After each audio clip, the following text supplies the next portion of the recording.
हम लोगों का एकमात्र लक्ष्य ये है, अगर भूले भटके किसी भी तरह से यहाँ पर प्रवेश कर गए हैं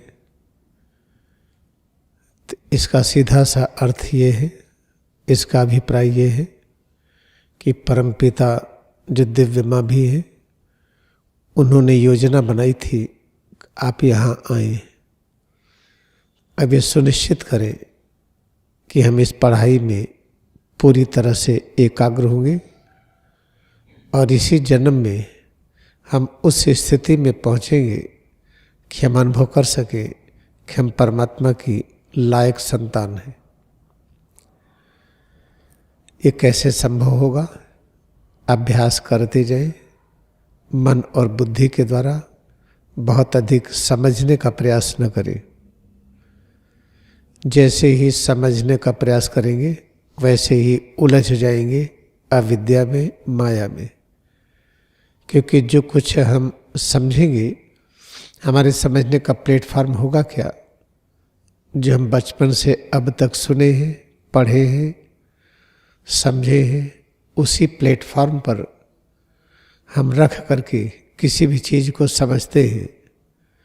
और जो भी हम सुने हैं, बचपन से पढ़े हैं, लिखे हैं, सोचे हैं, वो अधूरा है। तो अधूरे प्लेटफॉर्म पर रखकर किसी भी बात को समझना ये बहुत बड़ी गलती होगी। क्योंकि समझने के बाद हम निष्कर्ष पर आते हैं कि ये सही है, ये गलत है। जहाँ निष्कर्ष पर आए वहीं फंस गए।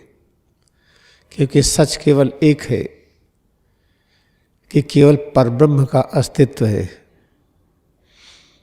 वो निराकार है, सर्वव्यापी है, सर्वशक्तिमान है, परम आनंदमय है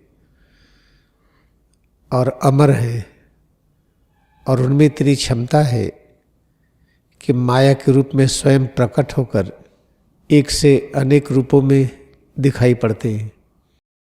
ये जो अनेक रूप दिखाई पड़ता है, हम हैं, आप हैं, ये सब लोग हैं, ये पूरा दृश्य जगत है, ये ऐसा है नहीं, लेकिन ऐसा लगता है। तो कैसे हम सच की अनुभूति करें? बस समझने का प्रयास न करें, अभ्यास करते जाएं और सेवा करते जाएं। सबसे अधिक प्राथमिकता दें मानव की सेवा का। फिर समय बचता है या आवश्यक है तो जीव जंतुओं की सेवा, और फिर अगर समय बचता है, आवश्यक है, पेड़ पौधों की सेवा, फिर जमीन की सेवा। इस तरह से सेवा का क्रम हम चुने। और अच्छा तो ये है कि सभी की सेवा हम रोज कर लें। मानव की भी सेवा, जीव जंतु, पेड़ पौधे और पृथ्वी की, इसकी सेवा कैसे हम रोज करें? बस अभ्यास करते जाएं, अपने आप अभ्यास करते जाएं, अपने आप ही पता चलेगा। सब चीज़ अपने आप होता जाएगा। प्रयास नहीं करना है, अभ्यास करते जाएं। जितनी सामर्थ्य है, सामर्थ्य के अनुरूप प्रसन्नता के साथ सेवा कार्य में लगे। क्योंकि अहिंसा के मार्ग पर चलना है और सेवा परमो धर्म और अहिंसा परमो धर्म।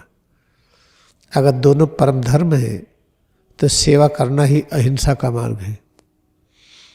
इसमें अगर बहुत अधिक उधेड़ बुन किए, समझने का प्रयास किए कि उलझ जाएंगे। अंत में जब सच की अनुभूति हो जाएगी कि निराकार परब्रह्म वो सर्वव्यापी है, सर्वशक्तिमान है, परम आनंदमय है, परम शांतिमय है, अमर है, अविभाजित है और एक है। जैसे ही अनुभूति हो गई, अनुभूति होते ही हम वही हो जाते हैं। फिर सब कुछ समझ में आ जाएगा कि दृश्य जगत क्या है, ये आकाश गंगा क्या है, तारामंडल क्या है, ये सब क्या है, ये सब कुछ समझ में आ जाएगा। तो आज से हम फिर संकल्प लें, खूब बढ़िया ध्यान करें। ध्यान करके सेवा कार्य करते जाए। और सेवा कार्य करने में जो अनुभूति हो पैर की उंगली से सिर तक, इस अनुभूति में एकाग्रता बढ़ाते जाए। क्योंकि वह अनुभूति ही निराकार परब्रह्म का साकार रूप है। तो सेवा में हम करते क्या है? साकार रूप का दर्शन करते हैं, निराकार परब्रह्म के साकार रूप का दर्शन करते हैं सेवा में।